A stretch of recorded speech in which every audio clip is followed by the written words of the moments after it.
Hello and welcome to my lab. My name is Barry, and this is the fourth installment of KHAW News. Now let us commence.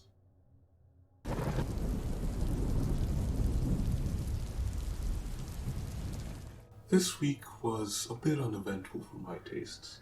I believe the doctor could maybe tell us more of anything exciting that could be happening next week.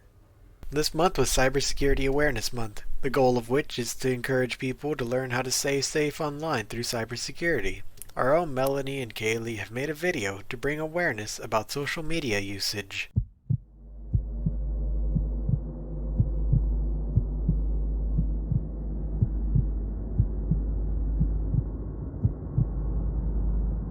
No one is safe. We're always watched. Don't trust anyone no matter how close they are. Expose yourself and you'll regret it. Be careful on what you share. Social media can be dangerous if not used appropriately. On November 13th, we'll be having the Homecoming Court and Parade.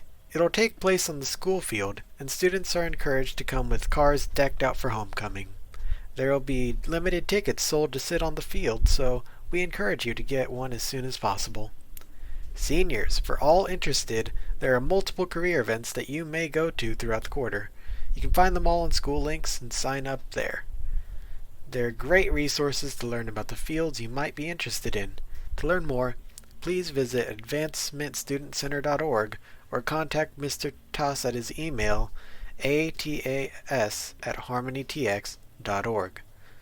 Those are all the announcements we have for today. If you'd like to send in an announcement you think we should cover, do so by sending us an email at harmonyhawks.newscast@gmail.com or using our announcement request form on the KHAW News YouTube channel right here.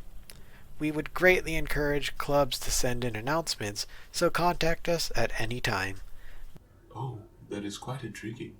I shall be looking forward to that.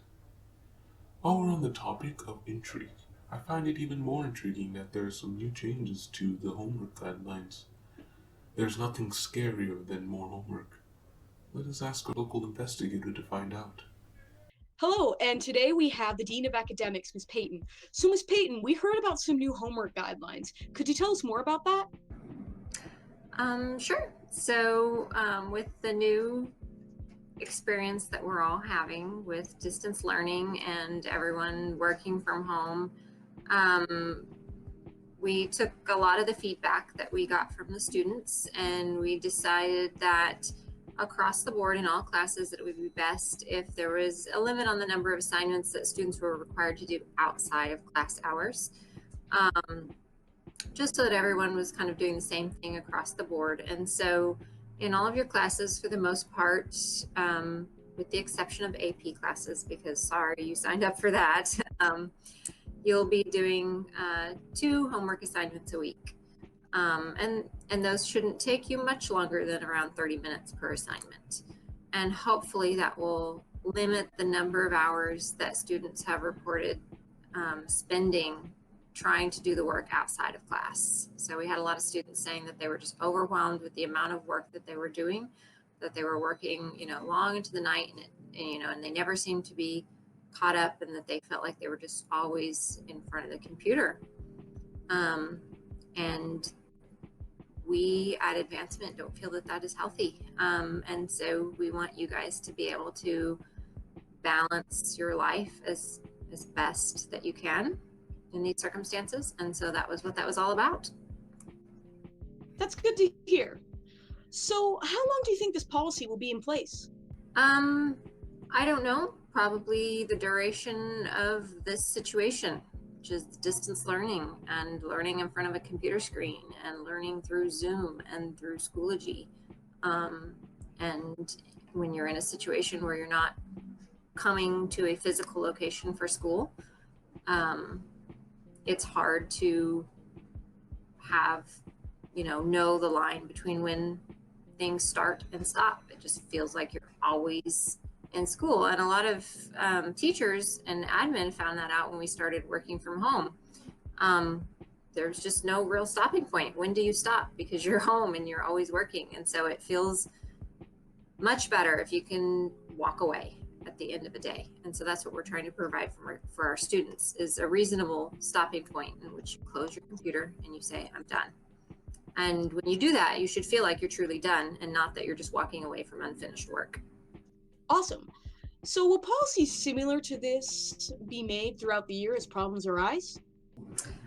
Yeah, this is new for everybody, and we're trying to constantly get feedback from students and parents for how this looks for them. And we're also collecting feedback from the teachers for how it looks on their end of it. And we're trying to cobble all that together. And the things that we have control of at the campus level, if we can change something and make it work better for everyone, then that's what we're trying to do. So things are always changing. Guidelines are always, evolving. And we're trying to, solve problems live. All right, thank you very much. This has been Ms. Payton, the Dean of Academics. Back to you. My fears have been doused. Oh well. I believe that concludes the information for this week's episode. I hope you join us next week for another frightening episode of KHAW News. Now, it is only proper that I provide a parting gift. So here's our weekly segment of Frog Facts. Welcome back to Frog Facts with Frog. Today we are talking about the horror frog. These frogs break their bones to use as claws for self-defense. They get their name through this ability since it does sound a little painful. These frogs are also known as the Wolverine frog since their abilities are comparable to the superhero Wolverine. When the claw is out, scientists aren't too sure what happens after, but it may be that this frog has the same regenerative powers that Wolverine has.